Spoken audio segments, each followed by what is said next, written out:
제 성경은 구약 성경 479쪽입니다. 사무엘하 12장 1절 제가 먼저 읽습니다. 여호와께서 나단을 다윗에게 보내시니 그가 다윗에게 가서 그에게 이르되 한 성읍에 두 사람이 있는데 한 사람은 부하고 한 사람은 가난하니 그 부한 사람은 양과 소가 심히 많으나 가난한 사람은 아무것도 없고 자기가 사서 기르는 작은 암양 새끼 한 마리뿐이라. 그 암양 새끼는 그와 그의 자식과 함께 자라며 그가 먹는 것을 먹으며 그의 잔으로 마시며 그의 품에 누움으로 그에게는 딸처럼 되었거늘 어떤 행인이 그 부자에게 오매 부자가 자기에게 온 행인을 위하여 자기의 양과 소를 아껴 잡지 아니하고 가난한 사람의 양 새끼를 빼앗아다가 자기에게 온 사람을 위하여 잡았나이다 하니 다윗이 그 사람으로 말미암아 노하여 나단에게 이르되 여호와의 살아계심을 두고 맹세하노니 이 일을 행한 그 사람은 마땅히 죽을 자라. 그가 불쌍히 여기지 아니하고 이런 일을 행하였으니 그 양 새끼를 4배나 갚아주어야 하리라 한지라. 나단이 다윗에게 이르되 당신이 그 사람이라. 이스라엘의 하나님 여호와께서 이와 같이 이르시기를 내가 너를 이스라엘 왕으로 기름 붓기 위하여 너를 사울의 손에서 구원하고 내 주인의 집을 내게 주고 내 주인의 아내들을 내 품에 두고 이스라엘과 유다 족속을 내게 맡겼느니라. 만일 그것이 부족하였을 것 같으면 내가 내게 이것저것을 더 주었으리라. 그러한데 어찌하여 내가 여호와의 말씀을 업신여기고 나 보기에 악을 행하였느냐. 내가 칼로 햇사람 우리아를 치되 암몬 자손의 칼로 죽이고 그의 아내를 빼앗아 내 아내로 삼았도다. 이제 내가 나를 업신여기고 햇사람 우리아의 아내를 빼앗아 내 아내로 삼았은즉 칼이 내 집에서 영원토록 떠나지 아니하리라 하셨고 여호와께서 또 이와 같이 이르시기를 보라 내가 너와 내 집에 재앙을 일으키고 내가 네 눈앞에서 내 아내를 빼앗아 내 이웃들에게 주리니 그 사람들이 내 아내들과 더불어 백주에 동침하리라. 너는 은밀히 행하였으나 나는 온 이스라엘 앞에서 백주에 이 일을 행하리라 하셨나이다 하니 다윗이 나단에게 이르되 내가 여호와께 죄를 범하였노라 하매 나단이 다윗에게 말하되 여호와께서도 당신의 죄를 사하셨나니 당신이 죽지 아니하려니와 이 일로 말미암아 여호와의 원수가 크게 비방할 거리를 얻게 하였으니 당신이 낳은 아이가 반드시 죽으리이다 하고. 아멘.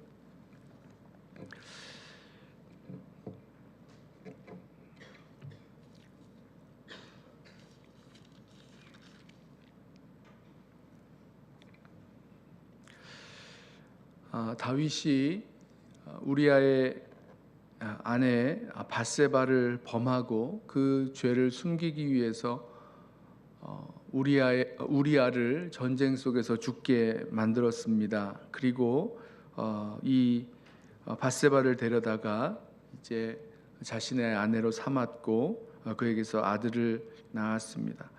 분명히 시간이 많이 흘렀겠지요. 아이가 태중에 임신이 되고 또 아이가 자라서 뱃속에서 자라서 출산을 하게 될까지 시간이 10달이라는 9개월 이상의 그런 시간이 흘렀습니다. 그리고 그렇게 이 다윗의 모든 죄가 숨겨진 것 같고 가리워진 것 같고 또 일이 아무 일 없이 지나간 것처럼 이렇게 시간이 흘러갔습니다. 그런데 하나님께서 이 나단 선지자를 다윗에게 보내셔서 이야기하게 하십니다. 말씀하게 하십니다. 나단 선지자가 다윗에게 와서 이 한 가지 이스라엘 백성들 가운데 일어났던 어떤 한 사건을 전하는데 그 사건은 한 부자가 한 가난한 사람의 암양 새끼를 빼앗아다가 자기의 그 손님을 위해서 그 양을 잡아 드렸다라는 것입니다. 생각해 보세요. 그 부자인 사람은 양도 많고 소도 많고 뭐 자기 소유도 참 풍족한데 자기의 것으로 이 손님에게 음식을 대접할 수 있었음에도 불구하고 그게 아니라 아무것도 없고 자기가 마치 딸처럼 키우고 있는 그 가난한 자가 자기의 딸처럼 키우고 있는 암양 새끼 있는 거 그거 하나를 빼앗아다가 자기의 그 손님을 대접했다라는 것입니다. 자, 이 이야기를 듣고 다윗이 굉장히 노합니다. 5절 말씀을 보면 다윗이 이렇게 말하죠. 다윗이 그 사람으로 말미암아 노하여 나단에게 이르되 여호와의 살아계심을 두고 맹세하노니 이 일을 행한 그 사람은 마땅히 죽을 자라. 그가 불쌍히 여기지 아니하고 이런 일을 행하였으니 그 양새끼를 4배나 갚아주어야 하리라.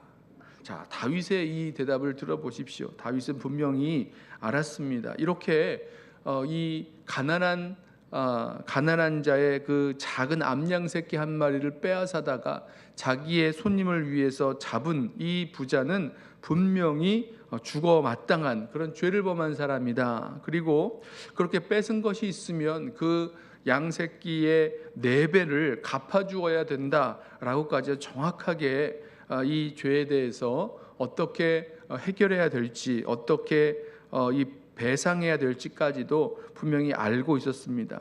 그런데 지금 나단이 이 이야기를 한 것은 정말 그런 사람이 있기 때문에 이 이야기를 한 것이 아니라 다윗에게 다윗이 한 일이 다윗이 범한 그 죄가 마치 이와 같음을 알려주기 위해서 한 이야기였죠. 그래서 나단이 다윗에게 말합니다. 바로 당신이 그 사람이다.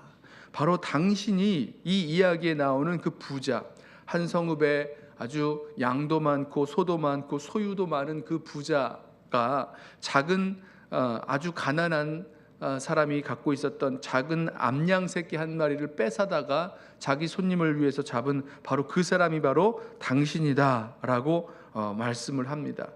자, 그랬더니 다윗이 그 자기 자신의 죄악을 깨닫게 되죠. 그리고 나서 이 하나님께서 이 다윗의 이 자신이 하나님 앞에 죄를 범하였음을 고백하고 또 그것에 대해서 회개하는 이 다윗을 하나님께서 용서하셨습니다. 하지만 그 일 때문에 그 일에 나타나는 그런 그 결과들, 그 일에 따른 이 재앙을 피하지 못하였는데요. 11절 말씀을 보면 여호와께서 또 이와 같이 이르시기를 보라, 내가 너와 내 집에 재앙을 일으키고 내가 내 눈앞에서 내 아내를 빼앗아 내 이웃들에게 주리니 그 사람들이 내 아내들과 더불어 백주에 동침하리라. 너는 은밀히 행하였으나 나는 온 이스라엘 앞에서 백주에 이 일을 행하리라 하셨나이다 하니. 자, 저는 이 나단 선지자가 와서 다윗에게 다윗의 죄를 보게 하였던 이 일, 그리고 이 다윗이 범한 그 범죄의 그 결과, 그 죄의 그 죄가 낳은 그 결과들을 어떤 모습으로 이 다윗에게 오게 될 것인지 듣는 이 말씀을 보면서 두 가지를 생각했는데, 하나는 다윗이 왜 다른 사람의 그 이야기를 들으면서 그 죄는 분명히 지적하였는데, 그 죄가 잘못됐다라고 하였는데 왜 자기 자신에게는 이런 자기 자신의 그 죄에 대해서는 이렇게 분노하지 않았을까라는 점입니다. 여러분, 5절 말씀에서 다윗이 그 이야기를 듣고, 나단 선지자가 했던 이야기를 듣고 분노하였던 것 기억하시나요? 이 사람의 죄에 대해서 정의와 공의와 또 하나님의 뜻을 거스린 이 사람의 그 이야기를 들으면서 분노하여 이 사람은 반드시 죽어야 된다, 마땅히 죽어야 할 자니라 라고 하면서 분노하였던 다윗이 사실은 자기 자신의 죄에 대해서는 그렇게 분노하지 않았던 모습을 우리 기억하고 있습니다. 우리 죄에 대해서, 우리의 삶의 모습에 대해서 우리 이 다윗과 같은 모습을 우리도 갖고 가지요. 다른 사람의 이야기를 듣고 다른 사람의 그 모습을 볼 때는 분명히 그 죄를 지적하고 또 때로는 정죄하고 또 그 죄에 대해서 이야기하면서도 자기 자신의 그 죄에 대해서, 자기 자신의 삶에 대해서는 그렇게 말하지 못하는, 알지 못하는 그런 모습을 우리가 경험합니다. 자기 자신의 그 죄에 대해서 그럴 수도 있다고 생각하고 또 그럴 수밖에 없었노라고 합리화하면서 살아가는 우리들의 죄에 대한 모습을 보게 되죠. 또 한 가지 다윗이 몰랐던 것이 있었는데요. 그 죄의 결과가 얼마나 이렇게 무시무시한 그런 결과로 다가오게 되는가라는 것입니다. 여기 말씀을 우리 아까 나눴던 것처럼 이 다윗의 집에 재앙이 떠나지 않았고 칼이 떠나지 않았다. 이 다윗이 그 칼을 들어서 이 우리아를 죽였는데 바로 우리아를 죽였던 그 칼이 이 다윗의 집안에서 영원토록 떠나지 아니할 것이다. 그리고 그 집에 있을 그런 재앙의 그 모습들에 대해서 하나님께서 말씀을 해주셨습니다. 자, 우리 이후에 일어나는 일들, 다윗의 그 아기, 지금 낳은 아기가 죽게 되고 또 다윗의 자녀들 사이에 암논이 다말을 겁탈하고, 그러니까 자기의 그 자녀들 속에서 이 이복 동생을 겁탈하는 그런 일들이 생기고 또 그것 때문에 살인의 사건이 생기고 또 자녀가 다윗에게 이렇게 반역을 꾀하고 그리고 그 결과 그 아들이 죽고 압살롬이죠. 이런 일들, 그런 수많은 다윗의 삶의 그 이후에 벌어지게 되는 수많은 아픔과 고통의 그런 일들, 만약에 다윗이 이렇게 이 자신이 범하는 죄로 말미암아 얻게 될 그 결과를 미리 알았더라면, 미리 알고 있었더라면 이렇게 우리아를 죽이는 일까지 서슴없이 행하였을까라는 생각을 해보게 됩니다. 자, 오늘 말씀을 통해서 우리 다윗이 자기 자신의 죄에 대해서 어떻게 생각하고 있었는지, 그러니까 죄를 심상히 여겼던 거죠. 가벼이 여겼다는 말씀입니다. 그 일을 어떤 의미에서는 그럴 수도 있고 숨길 수도 있고 또 이 마음이 참 무뎌져서 그 죄에 대해서 분노하지 못하였던 그 모습을 우리 함께 보았습니다. 사랑하는 성도 여러분, 저와 여러분의 믿음의 여정에서도 우리가 하나님의 말씀을 통해서 우리 자신의 모습을 꼭 볼 수 있는, 보게 되어지는 그런 은혜가 있기를 원합니다. 하나님께서 우리에게 말씀하실 때에 어떤 말씀으로 우리 심령에 깨닫게 해주실 때마다 그 말씀을 잘 붙들고 우리 자신에게 그 말씀을 적용하면서 그 말씀으로 우리 자신을 꼭 비추어 보면서 나아가길 원합니다. 그래서 주님 앞에서 회개해야 될 일들이 있을 때에 왜 없습니까? 반드시 있지요. 매일매일 매시간 바로 그렇게 하나님 앞에 회개해야 될 일들을 만날 때마다 바로 주님 앞에 나아가서 회개할 수 있는 저와 여러분 되기를 원합니다. 뿐만 아니라 죄에 대해서 결단코 가벼이 여기면 안 되는 것, 우리 다시 한번 기억하겠습니다.